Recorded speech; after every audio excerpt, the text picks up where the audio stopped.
Hi viewers, இன்றைக்கி நிலைமைக்கு எல்லாருமே ஆசைப்பட்றாங்க ஆடு வளர்க்குறதுக்கு.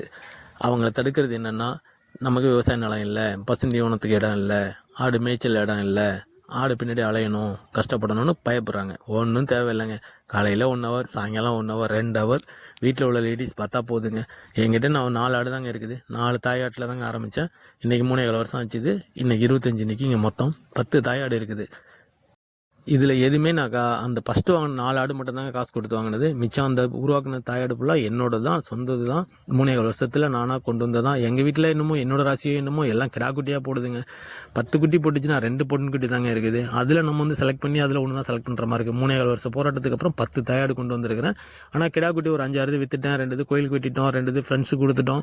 ஆனால் இப்போ ஒரு 15-20 குட்டி 15 குட்டி நிற்கிதுங்க. தாராளமாக 15 குட்டி நிற்கிது. இப்போ என்கிட்ட 10 தாயாடு இருக்குது. நமக்கு உலர் தீவனம் மட்டும்தாங்க. மெயின் தீவனம் வந்து கடலைக்கொடி மட்டும் தாங்க கொடுத்துட்ருக்கிறேன். கடலைக்கொடி நம்பி தான் ஆடு வாங்கினேன். கடலைக்கொடி தான் கொடுத்துட்ருக்கேன். மெயினாக கடலைக்கொடி தான் கொடுத்துட்ருக்கிறேன். அடிஷ்னலாக காலையிலையும் சாயங்காலம் கொஞ்சம் தீவன கிளறி வச்சிட்றேன். அவ்வளோதான். என்னடா இப்படி சொல்லிட்டு ஆடு மேய்ச்சிட்டுன்னு கேட்டுறாதீங்க. ஆடு நான் மேய்க்கலை. அது வந்து அந்த இடம் தான் இருக்குது. எனக்கு அந்த 20 சென்ட் இடம் பின்னாடி இருக்குது. வீடு இருந்த இடம் போக, கொட்டாய் இருந்த இடம் போக மிச்சம் இருக்குது. அதை சுற்றி 4 பக்கமாக வெளியே வச்சு அடைச்சிருக்கிறேன். அது உள்ளார காலையில் திறந்து விட்டுருவேன். திறந்து விட்டுட்டு கூட்டி விட்டுட்டு சுத்தம் பண்ணிட்டு போட்டு போனோன்னா அது பாட்டுக்கும் அப்படியே நின்றுட்டு உலாத்திட்டு மரத்து நிலையில் படுத்துட்டு அவங்க பாட்டுக்கு இருப்பாங்கங்க. உலர் தீவனம் தான், பசுந்தீவனம் தான் கொடுக்கணும்னு ஒன்றும் கட்டாயம் கிடையாதுங்க. ஆட்டுக்கறிக்கு ஆடுக்கு வந்து எப்போவுமே டிமாண்ட் இருக்குங்க. மார்க்கெட் செம்ம மார்க்கெட் இருக்குங்க. நீங்கள் 5 ஆடு வளர்த்தாலும் சரி, 1000 ஆடு வளர்த்தாலும் சரி, வாங்கிட்டு போகிறதுக்கு அவ்வளோ ஆள் இருக்குது. அவ்வளோ கஸ்டமர் இருக்காங்க. நம்ம வந்து ஆடுலாம் ஊன்னா உடனே தூக்கிட்டு போயிடுவாங்க. 8 மாதம் கரெக்டாக இன்றைக்கி பிறந்த குட்டி நான் 8 மாதத்தில் 10-12 ரூபாய்க்கு நான் விற்றுட்ருக்கேங்க. தாராளமாக 8 மாதத்தில் நல்ல வெயிட் வந்துடுது. நான் கொடுக்குற தீவனத்துக்கு கடலைக்கொடி தான் ஃபுல்லாக. மெயின் தீவனம் கடலைக்கொடி தான். நல்ல வெயிட் ஏறுது. எல்லோரும் போல் வந்து வாரத்துக்கு 2 கிலோ ஏறும், மாதத்துக்கு 10 கிலோ ஏறும், வெயிட் ஏறும்னா நான் உருட்ட விரும்பலை.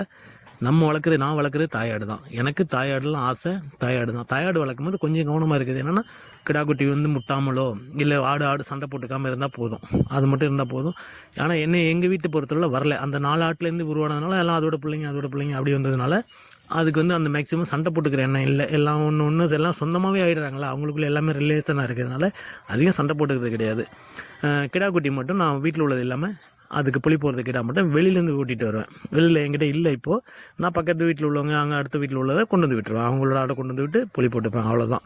மற்றபடி சூப்பராக இருக்குங்க. ஆட்டை நல்ல வருமானம் இருக்குங்க. தாராளமாக எல்லோரும் வளர்க்கலாங்க. இட வசதிக்கு தகுந்த மாதிரி வளர்க்கலாங்க. சாதாரணமாக கிராமத்தில் இருக்கிறவங்க 5 தாயாடு வளர்த்தாலே போதுங்க, 10 தாயாடு வளர்த்தாலே போதுங்க. ஒரு குடும்பத்துக்கு தாராளமாக போதுங்க. ஒரு ஆட்டிலேருந்து 2 வருஷத்துக்கு பார்த்தீங்கன்னு வச்சுங்களேன், வருஷத்துக்கு 2 வருஷத்துக்கு 6 குட்டி போடுதுங்க. 3 டைம் குட்டி போடுதுங்க. இதை விட என்னங்க வேணும்? கோழி மாதிரி அது பாட்டு பெருக்கிட்டு இருக்குங்க.